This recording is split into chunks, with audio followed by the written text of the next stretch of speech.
انا عامل الفيديو ده مخصوص عشان اتكلم عن الاتراكتيفنس وازاي ممكن تزود الاتراكتيفنس بحاجه بسيطه جدا زي ان انت تكون لين او نسبه دهونك قليله. وعنوان الفيديو ده هو ان انت او انت غالبا مش محتاجين عمليه تجميل.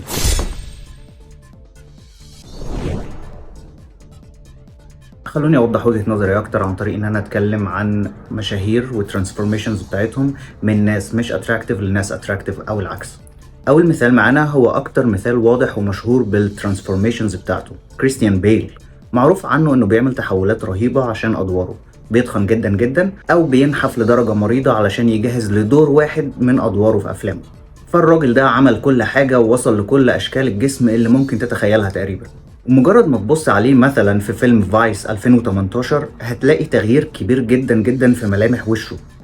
كريستيان بيل اغلبنا عارفينه من افلام زي دارك نايت وامريكان سايكو، فمش هو ده خالص كريستيان بيل اللي احنا نعرفه.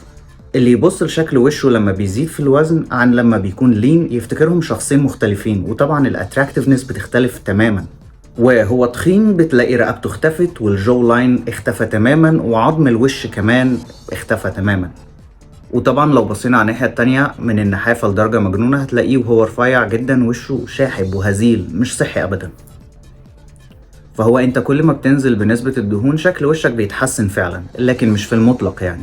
لو فضلت تنزل بنسبة الدهون اكتر واكتر هتلاقي الاتراكتيفنس قلت تاني برضه، زي منظره كده في الفيلم اللي احنا بنشوف منه لقطات دلوقتي اللي هو ذا ماشينست.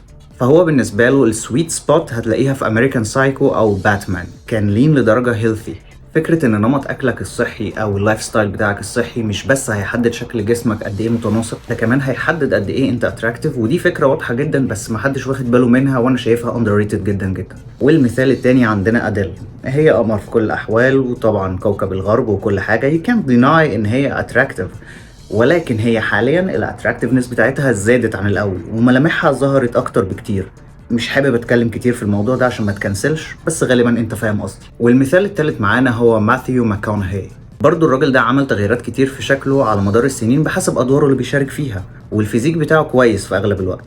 ولو شفناه مثلا في 2009 هنلاقيه هنا غالبا نسبة دهونه هيلثي والجو لاين واضح جدا وشكله مش فلافي قوي. بس تعالى في 2012 هتلاقيه خسر بتاع 20 كيلو ولا حاجة علشان مثل في دور المفروض انه الواحد مصاب بالاتش اي في. وهتلاقي ان خسارة الوزن هنا ما خلتش شكله احلى. في نقطة كده عندها انت بيبقى شكلك حرفيا جعان من كتر ما انت رفيع.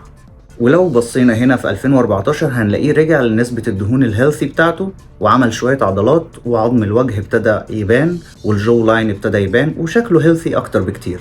فانا رأيي الشخصي لأي حد عايز يماكسمايز الاتراكتيفنس بتاعته، لو عندك دهون زيادة محتاجة تنزل، ادخل الجيم واعمل دايت ونزلها، واوعدك النتائج هتكون سريعه جدا. في خلال شهور بسيطه هتلاقي نفسك شكلك اتغير من ناحيه تناسق الجسم ومن ناحيه الاتراكتيفنس بتاعت شكل وشك. فقبل ما تفكر في ان انت محتاج تعمل عمليات تجميل او ان انت يا سلام لو معايا فلوس عملت عمليه تجميل كان زماني بقيت اتراكتيف وكل حاجه زي المشاهير، لا، في مشاهير كتير اوريدي مش بيعملوا عمليات تجميل عشان يزودوا الاتراكتيفنس بتاعتهم.